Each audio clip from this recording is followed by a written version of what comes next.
कृष्णपाल सिंह जी।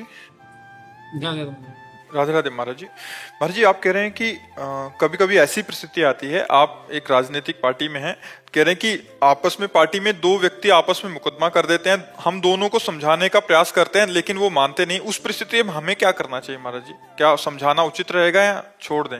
होई सोई जो राम रचि राखा, को करि तर्क बढ़ावे साखा, अस कही जपन लगे हरि नामा।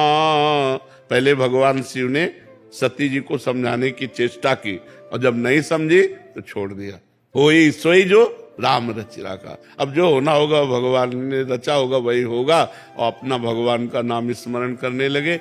अपना उद्देश्य एक बार समझाना बनता है, एक बार हम समझाते हैं और जब नहीं समझता तो उसे भगवान के ऊपर छोड़ देते हैं। उस मामले को भगवान सुलझा देंगे अपने आप। उस परिस्थिति में ऐसी स्थिति बन जाती है कि वो बर्बाद भी होते हैं। हाँ, और अपने भी खास होते हैं। बिल्कुल। तो दुख अपने को दोनों की तरफ से होता है। सती जी जब भगवान शंकर के समझाने पर नहीं मानी और जाके सीता का वेश रख लिया, भगवान ने जब ध्यान में देखा, भगवान से भी आके झूठ बोल गए।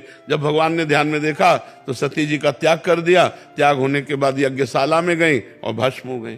तो अगर ठीक समझाने वाले की बात ना समझी जाएगी तो बर्बाद तो होना ही पड़ेगा, नष्ट होना ही पड़ेगा। अब आपको धैर्यपूर्वक भगवान का नाम जप करते हुए ये देखना पड़ेगा, क्योंकि समाज बिना शास्त्र और संतों के सुधर नहीं सकती। आपस का राग द्वेष, आप एक बढ़ रहा है तो दूसरा ईर्ष्या कर रहा है, जरा जरा सी बात में लड़ाई झगड़ा हो रहा है। हम संतोष, धैर्यवान, गंभीर तभी बनेंगे जब शास्त्र स्वाध्याय करें, भगवान की आराधना करें, नाम जप करें। अब कहाँ शंकर जी के मंदिर गांव गांव बने हैं, लेकिन गांव के कितने लोग पानी चढ़ाने जाते हैं हमें ये बताओ। मंदिर बने हैं, बड़े बड़े मंदिर बने, लेकिन एक लोटा केवल स्नान करके चले जाओ और जल चढ़ाया तो तुम्हारी बुद्धि शुद्ध हो जाए, थोड़ी आराधना तो कर लो। लेकिन नहीं, अब तो चलने लगा है बेड टी। भाई पहले लोग पानी भी नहीं पीते थे, सूर्य को अर्घ देकर शंकर जी की आराधना, माता पिता की आराधना। 8-9 बजे तक सोना है तो शंकर जी को कौन जल चढ़ाने जाए, कौन आराधना करे? तो भाई इसीलिए बुद्धि शुद्ध कैसे रहेगी, बुद्धि कैसे शुद्ध रहेगी? और जब आप आराधना नहीं करेंगे तो निश्चित नशा करेंगे, ये पक्की बात है। अगर भगवत आराधना नहीं करेंगे तो किसी न किसी व्यसन के अधीन हो जाएंगे, और व्यसन जिसके जीवन में तो बर्बादी तो है ही है। कोई ऐसा बिरला ही होगा जो इन नशों से बच करके हमारी समाज सेवा करना चाहे। कोई बिरला ही ऐसा होगा जो इन व्यसनों को ना करे, पराई माता बहनों की तरफ गंदी दृष्टि न रखे और फिर समाज सेवा करे। सन्नी खंडेलवाल जी, जयपुर। श्री हरिवंश महाराज जी। महाराज जी राधे राधे। महाराज जी, श्री जी भी हमें प्यार करती हैं, ये हमें कैसे पता चलेगा? उनकी हम पर नजर है, ये कैसे पता चलेगा? जब खूब नाम जप करोगे, नाम जप अगर चल रहा है, हरिवंश कृपा हरिवंश कहें, हरिवंश कहें हरिवंश लहें, हरिवंश सुलाभ सदा तिनके, सुख संपत्ति दंपति जो जिनके। जब हमारी जिह्वा पे प्रिया प्रीतम का नाम हो, हमारे हृदय में उनके लिए तड़पन हो, हमारे आचरण परम पवित्र हो, सब में हमारे हृदय में दया परोपकार की भावना हो, तो समझना चाहिए हम पर श्री जी प्रसन्न हैं, हम पर भगवान प्रसन्न है। यदि ऐसे आचरण हो और निरंतर भगवत स्मृति हमारे हृदय में, तो भगवान की विशेष कृपा हम पर है।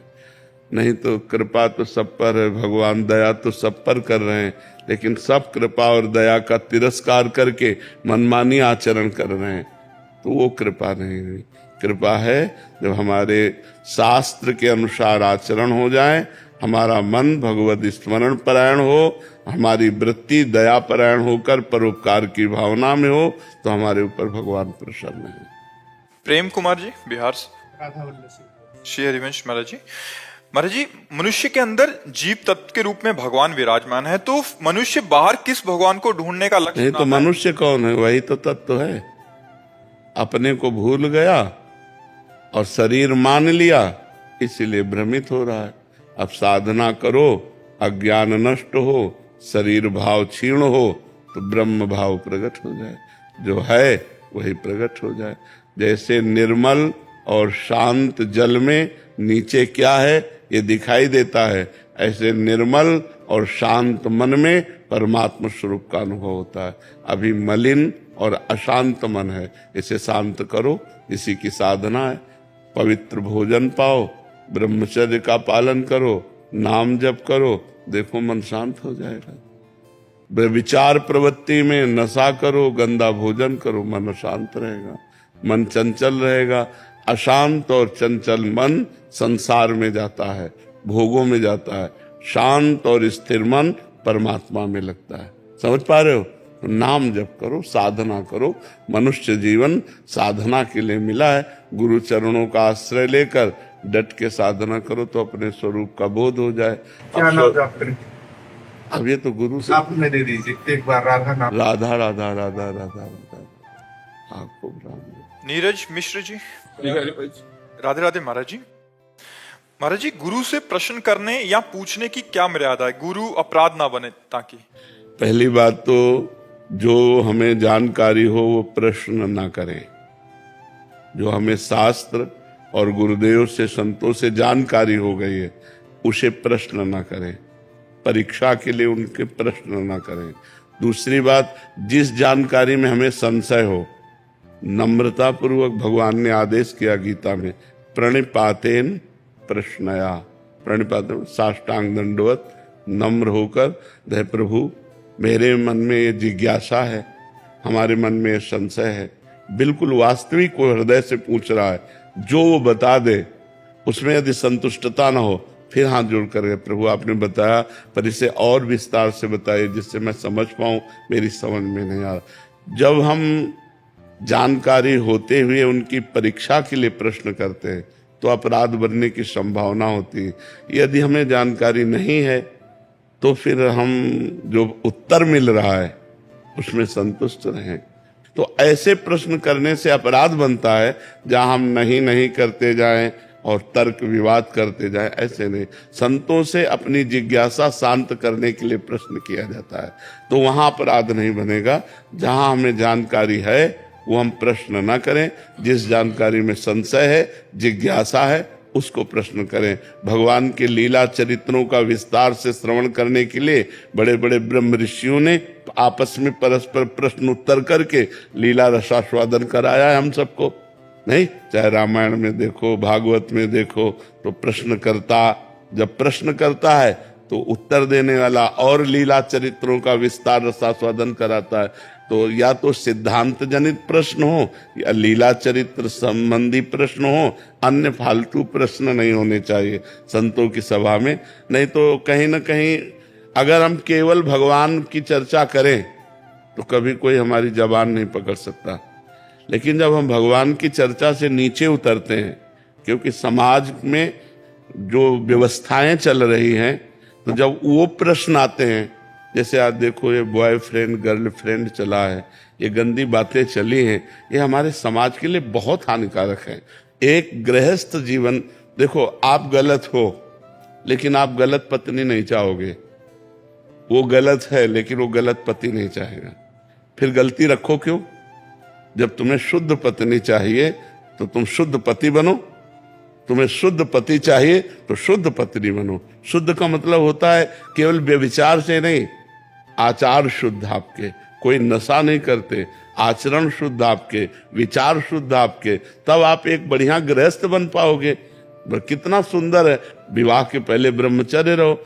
अब 12-12, 14-14 वर्ष के बच्चे हैं, मोबाइल के कारण अपने ब्रह्मचर्य का नाश कर रहे हैं, गंदी बातें देखकर, गंदी बातें सुन के। तो हमें लगता है कि यदि हम अपने मनुष्य जीवन को सार्थक करना चाहते हैं तो कोई व्यसन न करें और व्यभिचार न करें और पवित्र जीवन व्यतीत करें, तो उसमें भक्ति आ जाएगी, ज्ञान आ जाएगा, सब आ जाए। अब भक्ति ज्ञान कहाँ से आवे जब हम गलत भोजन कर रहे हैं, गलत संग कर रहे हैं, गलत विचार रख रहे हैं, गलत आचरण कर रहे हैं, तो कहाँ से आएगा? तो अगर आप लोग सुधरें, आप लोग अच्छे, तो हमारी समाज सुधर गई, हमारा भारत सुधर गया। अब आप शराब पिए पड़े हैं किसी नाली के किनारे या शराब पिए घर में जा रहे हैं, उसी शराब पीने वाले 100-150 रुपया की हरी सब्जी ले जाओ, फल फूल ले जाओ तो पूरा परिवार बढ़िया खाए पिए आनंद से रहे। तो अच्छे आचरण सीखने के लिए तो संतों के पास आयो, और काहे के लिए आयो? शास्त्र सम्मत अच्छे आचरण सीखने के लिए संतों के पास जाया जाता है, बुराइयों का त्याग और अच्छाइयों को ग्रहण करना। अमित जी हरियाणा। श्री हरिवंश महाराज जी आपको बहुत कुछ याद रहता है महाराज जी, जैसे काफी सारे श्लोक, और ये कहते हैं कि आप शास्त्र पढ़ते समय कौन से नियमों का पालन करते हैं? मतलब हम अब तो बच्चे हम कुछ पढ़ते नहीं, कई वर्ष हो गए कुछ कोई शास्त्र नहीं पढ़ते। बचपन में तो शास्त्र का नशा ही था। अब हमें लगता है लगभग 10 वर्ष हो गए होंगे, कोई ऐसा पद निकालना हो या कुछ ऐसी तो वो भले नहीं, हम कोई ऐसा नहीं कि एकांत में शास्त्र, हमारे पास समय नहीं रह गया अब शास्त्र पढ़ने का। जैसे होता ना अलग अलग समय, हमारे पास शास्त्र पढ़ने का समय, जहाँ एकांत हो बस जितना जो चल रहा है बस। अब समय नहीं कि हम आँख खोलकर शास्त्र पढ़ें, अब हमें कोई जानकारी की जरूरत नहीं है। अब जेहि जाने जग जाए हेराई, जागे जथा स्वप्न, ये तो भगवान ने सेवा दी इसलिए बात करते हैं, नहीं हमारा मन बात करने का भी नहीं करता, बस यही करता है चुपचाप शांत बैठे रहो, जो चल रहा है उसी में आनंदित रहो। भगवान का सुमिरन करना सब शास्त्रों का सार है, और जब वो निरंतर चल रहा है तो फिर और कुछ जानने की जरूरत नहीं है। तो क्या पूछना चाहते हैं? ये कह रहे हैं कि आपने जब शास्त्र पढ़े थे तो किन नियमों का पालन किया? अरे उस समय के नियम अब कोई पालन करना बड़ा कठिन है। जो आज तक सब कुछ याद है उसकी। ब्रह्मचर्य, प्रधान लक्षण ब्रह्मचर्य। किडनी खराब है, बैठने लायक नहीं है, अगर कुछ भी हो रहा तो भगवान की कृपा और ब्रह्मचर्य। अगर ब्रह्मचर्य है तो स्मृति है, सब कुछ। तो ये सब साधन करने पर होता है। अब बाल्यावस्था से ब्रह्मचर्य रहे और आराधना भगवान की करते रहे, तो अब जो पूछो वो फौरन पीछे जो हमने पढ़ा है वो फौरन पकड़ करके सामने ले आएंगे। मतलब मैं ये कहना चाह रहा था कि जैसे आप बता देते थे कि पद्मासन और सिद्धासन लगाने की मैं कोशिश करता हूँ, तो उससे जो मुझे फायदे मिले कि खाना कम हो गया, नींद भी कम हुई और मेमोरी पावर बढ़ी। मतलब मेरे पिछले मार्क्स की तुलना में अब की बार ज्यादा भी आए। तो मैं पूछ रहा हूँ कि सांसारिक लक्ष्य को भी प्राप्त करने के लिए हम ब्रह्मचर्य। अब आप देखो, विचार शुद्ध, आचरण शुद्ध, भोजन शुद्ध, नशा न करे, ब्रह्मचर्य से ऐसे कितने बच्चे रह रहे हैं, कितने बच्चे। हॉस्टल में जाके गणित लगा लो, यहाँ बैठ करके 12 वर्ष का बच्चा कह रहा था कि हमारी गर्ल फ्रेंड हो, मैं हस्तमैथुन का शिकार हूं। उनका कै साल के हो? बोले 12 साल के। अब 12 साल का बच्चा की गर्ल फ्रेंड हो, हस्तमैथुन का शिकार, यही बोला था। अब आप विचार करो, 12 वर्ष ये कोई काम वाली अवस्था है? 20-22 वर्ष तक ब्रह्मचर्य रहो, इसके बाद माता पिता की अनुमति से धर्मयुक्त ब्याह करो और फिर गृहस्थी में जाओ, तब तो बात समझ में आवे।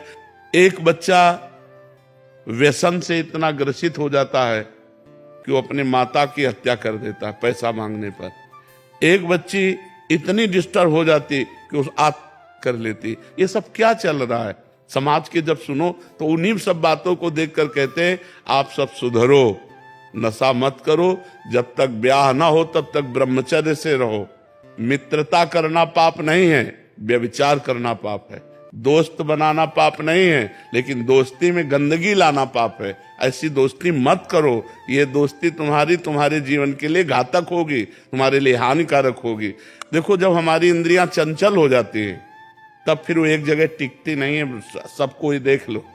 तो आप लोग आए हो संत समागम के लिए तो गंदगी छोड़ो, बुरे आचरण छोड़ो। इनमें कभी शांति नहीं है, इनमें कभी सुख नहीं है। वो तत्कालिक अनुभव होता है, परिणाम उनका बड़ा हानिकारक भयानक होता है। इसलिए अच्छे बच्चे बनो, अच्छे गृहस्थ बनो, अच्छे समाज सेवी बनो, जिससे मनुष्य जीवन का लाभ प्राप्त हो। मनुष्य जीवन सूकर कुकर की तरह भोग करके नष्ट कर देना नहीं है, संयम से चलकर भगवान को प्राप्त करना है। ये मनुष्य जीवन भगवत प्रसन्नता के लिए मिला है। पीयूष जी सूरत से। राधे राधे महाराज जी। महाराज जी सादर चरण स्पर्श। महाराज जी, प्रार्थना करते समय द्वंद में रहता हूँ। एक मन ईश्वर के सामने धन की लालसा करता है, दूसरा कहता है ईश्वर से धन की लालसा जैसी छोटी लालसा मत कर, जो मिलेगा सबसे अच्छा होगा। महाराज जी ऐसा? हाँ, उत्तम बात तो है, लेकिन जब हमें आवश्यकता है, हम भगवान को अपना मानते हैं, तो हम भगवान से प्रार्थना कर सकते हैं। भगवान ने गीता जी में 4 प्रकार के भक्त स्वयं बताए हैं। एक है अर्थार्थी, जो भगवान से अर्थ चाहता है। एक है आर्त, जो भगवान से संकट निवृत्ति चाहता है, एक है जिज्ञासु जो भगवान को जानना चाहता है, एक है ज्ञानी जो भगवान को जान चुका है, जो भगवत स्वरूप हो चुका है। तो 4 प्रकार के भक्त। इसमें केवल भगवान से चाहना है। हम प्रयत्न कर रहे हैं, कर्तव्य कर रहे हैं, लेकिन भरोसा भगवान पर है, वो हमें देंगे। ये मांगना कोई दोष नहीं है, क्योंकि भगवान ने स्वीकार किया है।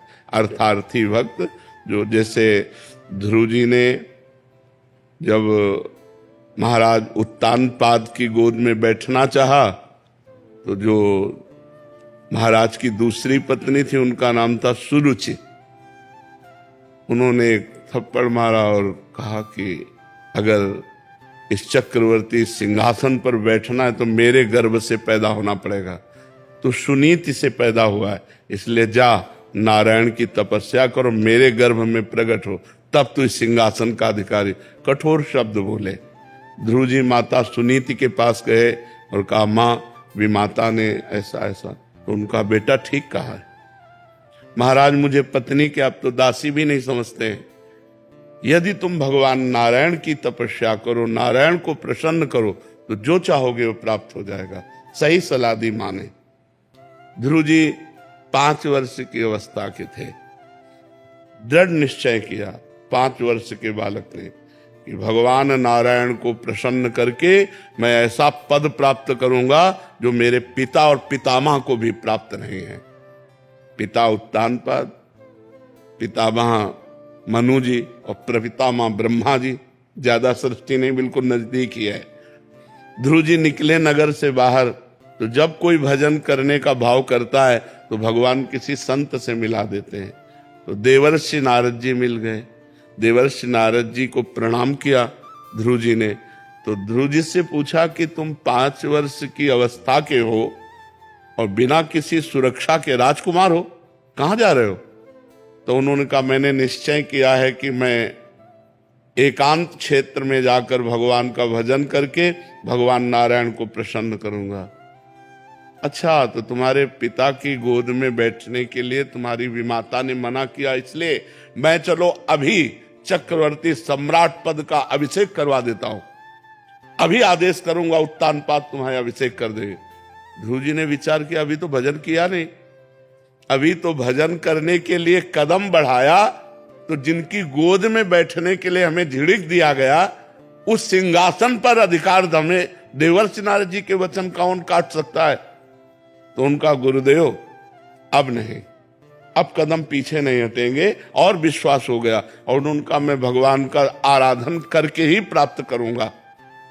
तो उनका जंगल है, पहले प्रलोभन दिया, फिर भय दिखा रहे हैं। जंगल है, सिंह, भेड़िया, बड़े बड़े ऐसे जानवर तुम्हें खा जाएंगे, तुम जंगल में कैसे तपस्या करोगे?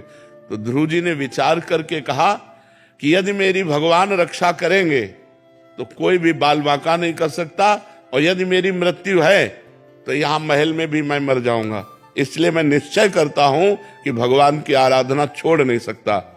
देखा चेला पक्का, तो वहीं गुरु मंत्र दे दिया, 12 अक्षर मंत्र का, और कहा जाओ भगवान तुम पर कृपा करे। तो ये मथुरापुरी में आए, मधुबन मथुरापुरी को कहते हैं, और यहीं आकर यमुना के पावन तट पर 12 अक्षर मंत्र का अनुष्ठान किया। मथुरा भगवान की नित्य सिद्ध स्थली है, वैसे भी भगवान प्रकट हुए, लेकिन शास्त्रों में मथुरा की बड़ी महिमा वर्णन की गई है। मथुरा नित्य कृष्ण को वास, निस दिन श्याम न छाड़त पास, तास सकल लीला के। 6 महीने में भगवान का दर्शन प्राप्त कर लिया, और वो अटल पदवी प्राप्त की कि आज भी सप्त ऋषि उस परिक्रमा करते हैं उस पद की जहां ध्रुव जी विराजमान है। तो यदि हम धन भी चाहें तो केवल भगवान से चाहें और भजन करें, भगवान की आराधना करें और अपने कर्तव्य का पालन करें, तो वो धन मांगना भी सार्थक हो जाएगा। जो हम कामनाएं करें वो भगवान से करें, पर ऐसे न करें जैसे आजकल लोग करते हैं। अब आपको 500 रुपए का भोग चढ़ा देंगे, आप हमारी एक कामना पूरी, तो तुम नौकर समझे हो क्या भगवान को? तो भगवान तो मालिक है यार, नौकर थोड़ी है। अपने पिता से जैसे मांगा जाता है, अपनी माँ से जैसे मांगा, वहां माँ से पिता से ये बात कहते हैं क्या? कि आपको इतना खवा पिला देंगे, आप थोड़ा हमको 1000 रुपया दे दी। अधिकार पूर्वक मांगते हैं क्योंकि आप हमारे पिता हो, आप हमारे माता हो, ऐसे हम अधिकार पूर्वक भगवान से मांगे। पर भगवान अंदर की बात देखते हैं। यदि अन्य आश्रय है तो फिर भगवान जल्दी नहीं सुन, अनन्य भाव से। पर आराधना जरूरी है। ध्रुव जी ने कैसी आराधना की? एक चुल्लू जल पी करके, फिर पत्ता सूखा खाकर, फिर उसको भी छोड़ दिया, वायु पीकर 6 महीने में भगवान को अपने सामने प्रकट कर लिया। तो हम आराधना, अब पीते हैं शराब, खाते हैं गंदे भोजन, मनमानी आचरण करते हैं, बोले भगवान हमारी कामना पूर्ण हो जाएगी। तपस्या करो, साधना करो, पवित्र आचरण करो, व्रत उपवास करो, तब भगवान की जो हम आराधना करके कामना करेंगे तब हमारी बात पूरी होगी। जी। गहना होटवानी जी। राधे राधे।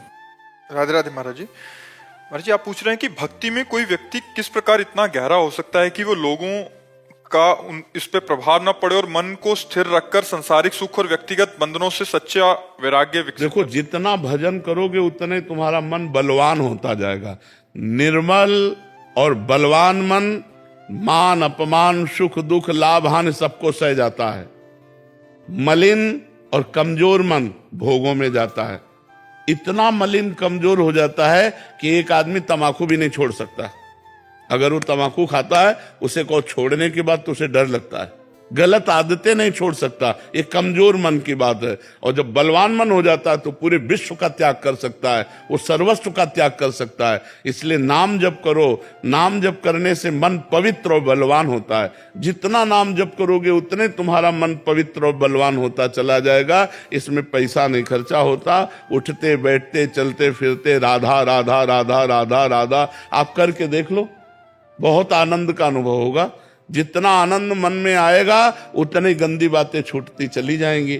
और जितना मन सूखा रहेगा उतना ही वो बाहर आनंद की खोज करेगा। और बाहर आनंद है नहीं तो भागा घूमेगा इस व्यक्ति से उस व्यक्ति, इस स्थान से उस स्थान, इस वस्तु से उस वस्तु, और उसे सुख कभी मिलेगा नहीं। सुख अंदर है, बाहर नहीं है। हमारी बात मान लो, जब आप अंदर में घुसोगे तो सुख ही सुख है। पर अंतर्मुख होना आता नहीं। हम लोग बहिर्मुख हो चुके हैं। इसलिए नाम जप करो, नाम से सब ठीक हो जाएगा।